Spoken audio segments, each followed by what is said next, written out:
The rain was coming down in sheets when I reached the library. I chained my bike to the rack and ran inside, dripping all over Miss Wilkes' clean floor.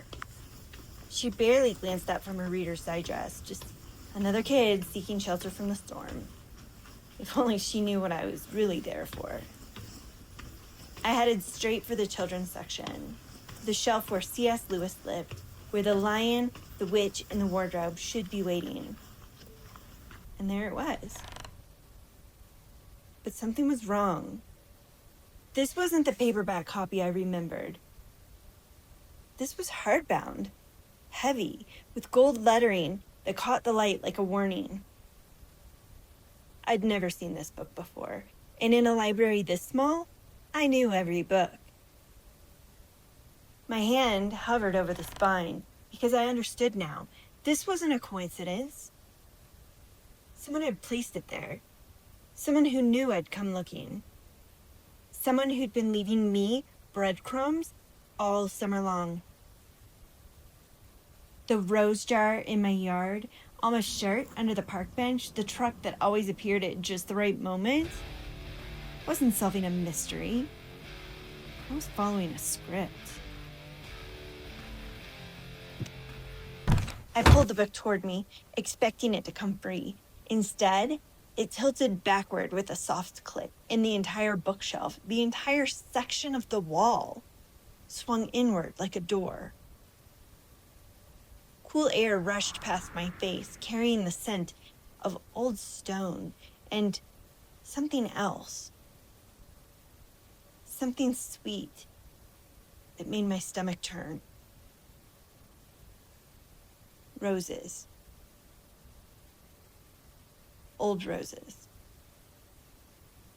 Behind the false wall, stone steps led down into the darkness. The walls were covered with papers, dozens of them.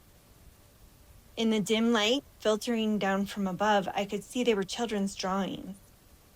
Crayon houses, stick figure families, and faces. So many faces drawn in shaky childhood hands.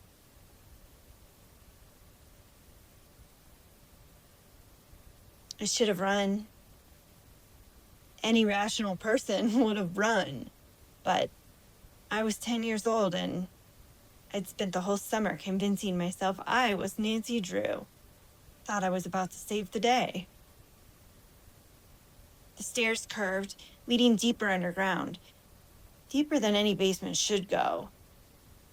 The air grew colder with each step, and that rose smell grew stronger, heavier. At the bottom, a corridor stretched ahead of me. A single light bulb hung from the ceiling at the far end, casting a yellow circle on a closed door. And that's where the smell was coming from. That's where the answers were waiting. I pulled the brass key from my pocket. My hand was shaking so hard I could barely fit it into the lock. The door opened. And everything I thought I knew about my town, about the missing women, about myself, it all died in that moment.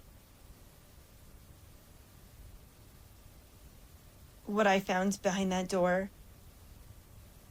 you'll have to discover for yourself. Because this is where the podcast ends and the real story begins.